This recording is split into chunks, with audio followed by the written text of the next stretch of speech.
this is my practice that I did on summer solstice. Summer solstice is that point in the pulsation of the cycles of the year where everything is in fullness. The sun is in its fullness, the animals and the activity are in the fullness, the flowers.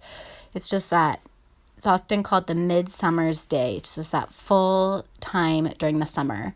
And I love coming to these cross-quarter holidays, which really mark the pulsations of the wheel of the year. And so, like I said, summer solstice is the time of fullness. And from summer solstice, we start to move into the pulsation of the dark. We go through fall equinox, where it's equal days and equal nights, until we get all the way to winter solstice, when it's the darkest time of the year and the sun is being concealed. And then from winter solstice, the sun is revealed and it starts to grow back until spring equinox, when you have the equal night and equal day, and the sun continues to grow back until summer solstice. There's a teaching within yoga called the 5 acts of Shiva, which explain this pulsation. So something is revealed, it's then created, it grows more, then it's in its sustenance, its fullness, and then it begins to dissolve or reabsorb until it's concealed again. And then from that concealment comes the revelation, to the manifestation, to the maintenance, to the dissolution, to the concealment. And I love this pulsation because it reminds me that everything is going to pass. Nothing lasts forever, right? They say only change is consistent because things are always changing. Things are always being created. This helps me when I'm going through a challenge to remember that at some point this challenge is going to dissolve away and then something new is going to be revealed. Also, when things are going really good, that this good thing eventually is going to dissolve away and something else is going to come up.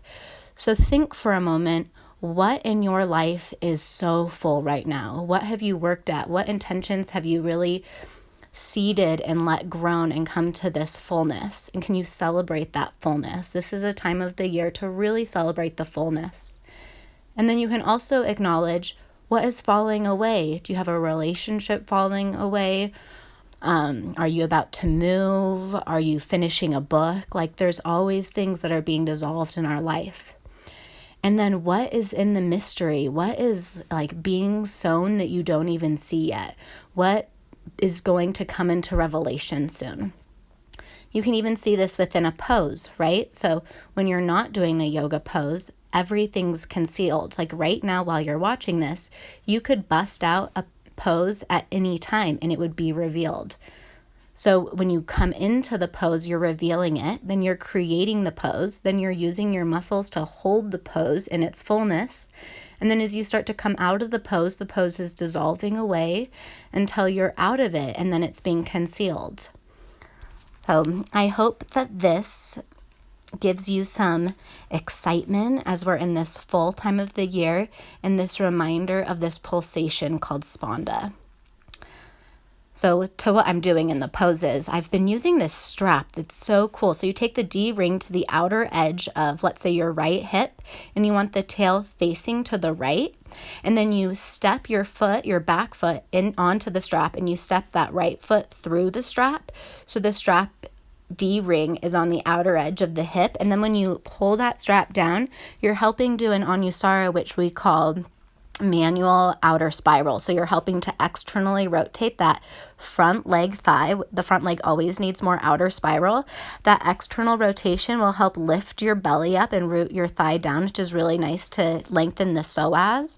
And it will also help stabilize the knee over the second and third toe and help you ground through the front foot. That strap thing is really fun to do in Warrior 2, Parsvakonasana, Reverse Warrior 2. It's great for Warrior 1 to help you square up the hips, inner spiraling the back leg, internal rotation, and outer spiraling, externally rotating the front leg. So play around with that. I've had a lot of fun with that lately.